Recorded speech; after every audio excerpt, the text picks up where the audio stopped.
Hebrew students. Welcome to my first ever Hebrew grammar lesson video. Yay! This is our little review of the Pual stem, lesson 45 in your book.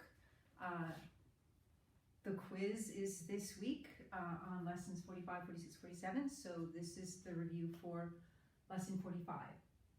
The Pual, as you will recall, is derived from the PL. It is the passive of the PL. Just as a little review, reminder, the PL is a stem that's denominative, transitive, possibly intensive, or we don't know. But the affix always just looks like the stem name. So PL, in the Pual, the affix looks like Pual, right? So just like the PL, it has a dagesh, right, in the middle letter, but note the vowel difference reflected in the name. The Pual has this kibbutz under the first root letter. That is unique to the Pual. The only other place where you might see that kibbutz is in the Hofal, specifically first nun. So the first nun in the Hofal will get the kibbutz under the preformative, not under the first root letter, but under the preformative. So you have to look out for that. But in general, if you see that kibbutz, you should think could be a Pual, most likely. So Pual affix looks just like the name with that kibbutz, and the patach is the secondary vowel. Now that secondary vowel with a patach is the same in Hofal. It's the same in Hifil for the second and first person. It'll be the same for the Nifal, which we'll get into next. So that is a standard secondary vowel that you do have to pay attention to once you get to the Nifal. But for Pual, you can mostly not worry about it. And note that it does reduce to a schwa whenever there's a long vowel ending, as you've already seen multiple times. So Pual affix, it's that simple. You apply the same affix endings, ta, ta, ti, u, ten, ten, nu, for the person, gender, number, but otherwise it just looks like that. The only thing you have to worry about in the PL or the Pual is second gutturals. Whenever you have a second guttural or a resh, which likes to think it's a guttural, you lose that dagesh in the middle letter that you would get every place else. So that dagesh in the middle letter moves back and lengthens the preceding vowel. So in the Pual, when you have the guttural and it won't take that dagesh moves back and it lengthens the kibbutz, it becomes a hola. Just so happens that a hirik lengthened becomes a sere, a kibbutz lengthened becomes the holam. Now, what you have to watch out for with that is you have to be able to distinguish that from the kal participle, which also gets a holam after the first root letter. So, but normally the kal participle would have a sere here instead of the patach, unless it's a third guttural, right? So, but the main thing you want to know is you see that holam, and you should think about the possibility of middle guttural or resh of a Pual. And so there you are, affix.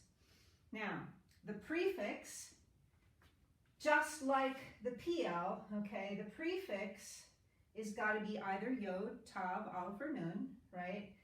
And it's going to have a schwa in it, as well as the dagesh in the middle root letter. That's for the PL.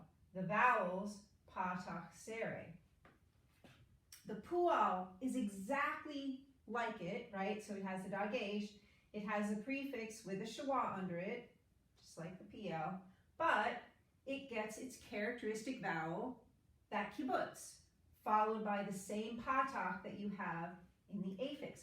So the vowel pattern, the characteristic vowel pattern of Pual is very regular. It's the U and the A that shows up in the stem name. So that is very helpful.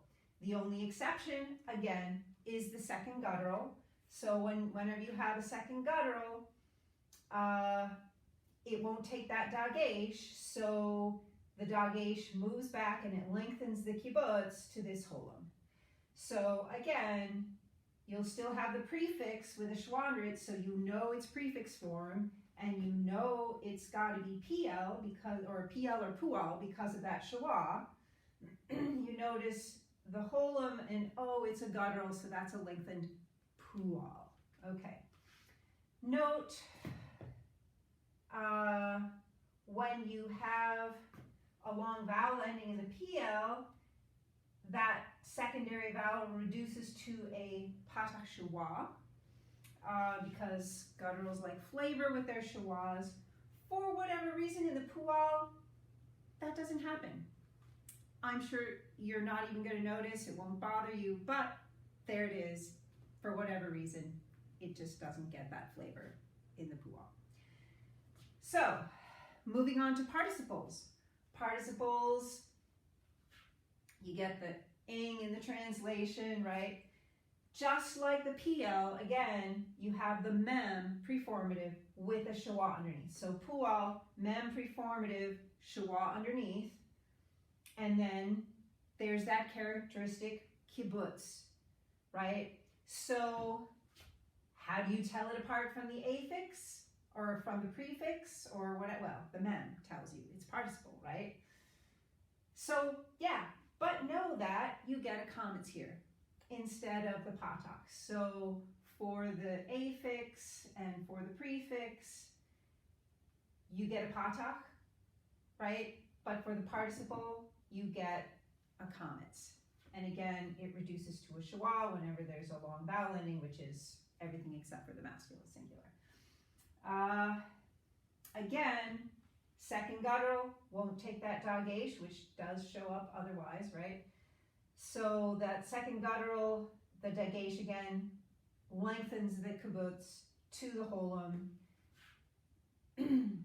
And yeah, but you're going to notice that mem in front, right, with a schwa, so that tells you it's a participle of a PL or Pual, and you don't have to worry about first nun or first yod or talo or anything like that. The only variation you need to worry about is the second guttural, and which lengthens the kibbutz to the holum. Okay, and that is everything about Pual. I put up the whole file here just to be able to compare. Notice it's going to look completely different, you know, in the affix, right? In the affix, the prefix form is going to look different because Pual and PL have the schwa, right? And this is going to have a comets hatuf, by the way. Hofal also has a mem. Hofal, by the way, the passive of the hithiel.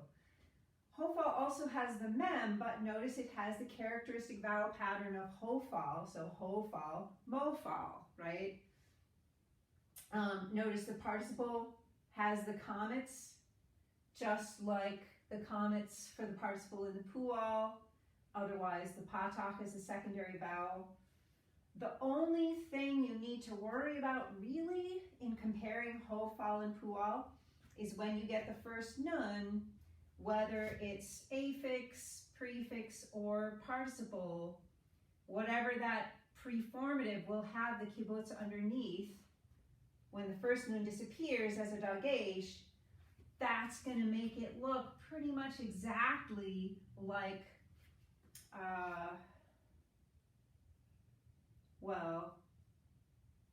that'll make it look pretty much exactly like a Pual here of a first hey, first mem, first yod, first tav, first nun, first aleph, right? Those do exist. So you do have to be careful. If you recognize your root, that can save you a lot of difficulty. But yeah, notice, it can look like a Pual of a first mem or a first hey or whatever, Pual affix. So keep that in mind. That's the only sort of tricky thing. Otherwise, Pual, really straightforward, right? You just have the preformative with the shua, and otherwise the kibbutz and the patach. Patach reduces to shua with a long vowel ending. The only other variation is for the second guttural, the kibbutz lengthens to full. And that is all you need to know about Pual. Yay!